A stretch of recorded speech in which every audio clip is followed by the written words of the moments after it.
super, a čo teraz? Nahrali sme album, no a ako, čo teraz? Mali sme ho doma, hej, že žiadne promo, alebo že niekde to dáš, alebo komu by sme to asi tak mohli dať. Nikomu. Vlastne nechali sme si ho a boli sme radi, že máme taký ako archív nejaký, že sme si to nahrali. Ale vlastne nič. Ja tuším, že som nemal ani tú jednotku, ten album. Mama dala nakoniec, lebo ona už nemá gramofón. Som jej dal akože keď maličke, že by videla, že jej syn vydal album, tak ona ho mala, tak potom nedávno, pred neviem koľkými 3 rokmi mi ho dala. Takže odvtedy mám aj ja jednotku album.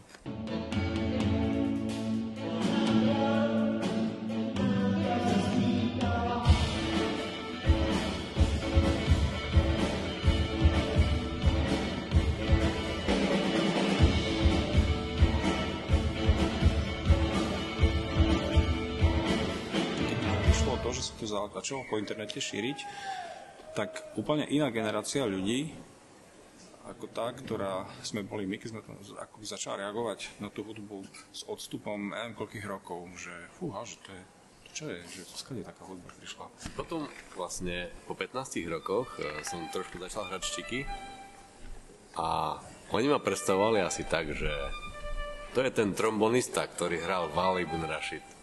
A všetci ty, fakt? No to je on, to je Mičko. Všetci tak uzlenivo prikyvovali.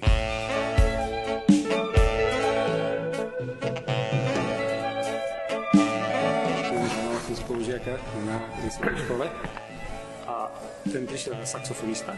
Ten prišiel za mnou a hovoril: ty si ten pišta, ktorý hral Ali ibn Rashid?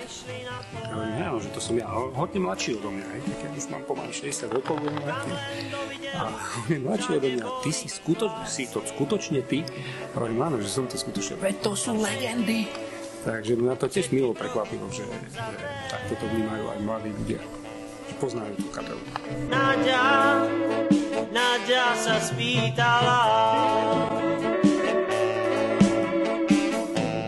Mama, čo tu rastie?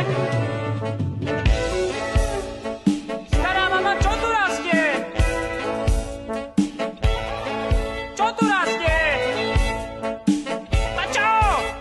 Spomenul som si na zážitok z doma, že takže keď si vravel, vtedy nebol internet a že ľudia v podstate na internet, a neviem, kde sa to šírilo. A ja som bol na Vaši a ležal som na pláži a prišli tam také dve dievčatá mladé a nejaký chlapec s nimi a ľahli si vedľa mňa a začali rozoberať Ali ibn Rashid. V tej dobe to bolo tesne po vydaní, no krátka doba nejaká po vydaní toho prvého albumu.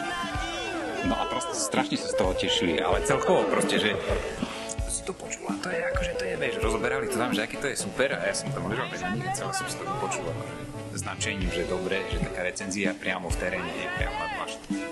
Takže celkom dobre, ako na to, že naozaj vtedy sa to nedalo v radiách, samozrejme sa to nehralo, až možno to Milošové je, akože keď, tak tam sa ešte dalo, ale ináč bežné rádia